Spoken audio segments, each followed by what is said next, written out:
ഇത് മാങ്ങ ഉണക്കിയതാണ് കേട്ടോ. ഇതിന് ഞങ്ങൾ പറയുന്ന പേര് കച്ച് എന്നാണ്.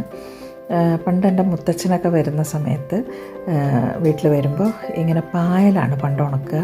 എന്നിട്ട് വലിയ ഇതുപോലെയുള്ള റോളാക്കിയിട്ട് കൊണ്ടുവരും. നമുക്കത് കട്ട് ചെയ്ത് ഇങ്ങനെ കഴിക്കാം. ഇത് വളരെ കുറച്ചേ ഉള്ളൂ, ജസ്റ്റ് ഒരു സാമ്പിൾ മാത്രമേ ഉള്ളൂ. ഇങ്ങനെയൊന്നും അല്ല, ശരിക്കും വലിയ പായലാണ്. പായ വിരിച്ചിട്ട് അതിനകത്താണ് ഇങ്ങനെ മാങ്ങ പിഴിഞ്ഞ് ഉണക്കിയിട്ട് എടുക്കുന്നത്. നല്ല വെയിലുള്ള സമയത്താണത് ചെയ്യാം. നല്ല നാട്ടുമാങ്ങ പിഴിഞ്ഞ് ഇതുപോലെ ഒഴിക്കാം. ഓരോ ദിവസവും പുതിയ മാങ്ങകൾ കിട്ടുമ്പോൾ ഇങ്ങനെ അതിൻ്റെ മേലെ ഒഴിച്ച് നല്ല കട്ടിയായിട്ട് വരും. അങ്ങനെ ഇത് കട്ട് ചെയ്തിട്ട് ഇതുപോലെ നമ്മളിങ്ങനെ കട്ട് ചെയ്യും. പായലാകുമ്പോൾ ഇതിലും വലിയ പീസായിരിക്കും കേട്ടോ. അപ്പോൾ നമ്മളിത് കുറച്ചേ ഉള്ളൂ, അതുകൊണ്ട് നമ്മളിങ്ങനെ ചെറിയ പീസായിട്ട് കട്ട് ചെയ്താണ്.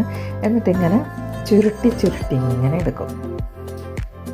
എന്നിട്ട് ഇത് നമ്മൾ എയർ ടൈറ്റായിട്ടുള്ള പാത്രത്തിലോ ഭരണികളിലോ, പണ്ടൊക്കെ ഭരണികളിലാണ് ഇട്ട് വയ്ക്കുക.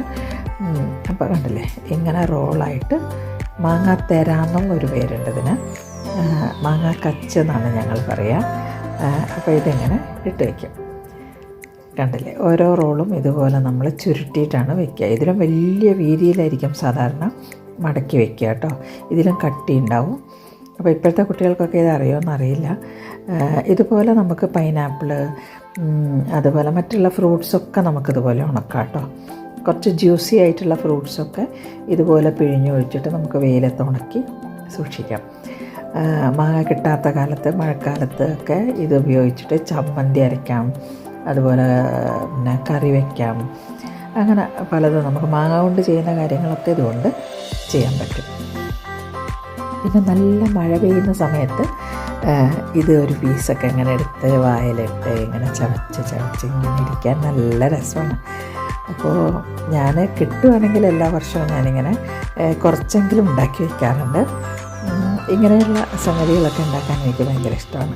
അപ്പം ഈ വർഷം കുറച്ച് മാങ്ങ കിട്ടിയപ്പോൾ ഞാനിങ്ങനെ ചെയ്ത് നോക്കിയാണ്. അപ്പോഴത്തേക്ക് വെയിൽ പോയി, അതുകൊണ്ട് അധികമൊന്നും ചെയ്യാൻ പറ്റിയില്ല. മാങ്ങ ആവുന്ന സമയത്തേക്ക് വെയിൽ പോകുമല്ലോ. അപ്പോൾ ഡ്രയറൊക്കെ ഉണ്ടെങ്കിൽ നല്ലതാണ്. നമുക്ക് ഏത് കാലത്ത് വേണമെങ്കിലും ഉണ്ടാക്കാമല്ലോ, ഡ്രൈ ചെയ്ത് സൂക്ഷിക്കാൻ പറ്റുമല്ലോ. അപ്പോൾ ഇങ്ങനെ ഒരു എയർ ടൈറ്റ് പാത്രത്തിലാക്കിയിട്ട് ഫ്രിഡ്ജിൽ വയ്ക്കും. എന്നിട്ട് ഇങ്ങനെ അതിനെ മഴ പെയ്യുമ്പോൾ ഒരു പീസൊക്കെ എടുത്ത് വായിലിട്ട് ഇങ്ങനെ ചവച്ച് തിന്നാൽ നല്ല രസമായിരിക്കും. എല്ലാവരും ചെയ്ത് നോക്കണം കേട്ടോ. കുറച്ചാണെങ്കിൽ നമുക്ക് കുട്ടികൾക്ക് ഇതൊക്കെ എക്സ്പീരിയൻസ് ചെയ്യാൻ കൊടുക്കാമല്ലോ. ഓക്കെ, അപ്പോൾ എൻ്റെ ചാനലൊന്ന് സബ്സ്ക്രൈബ് ചെയ്തേക്കണേ.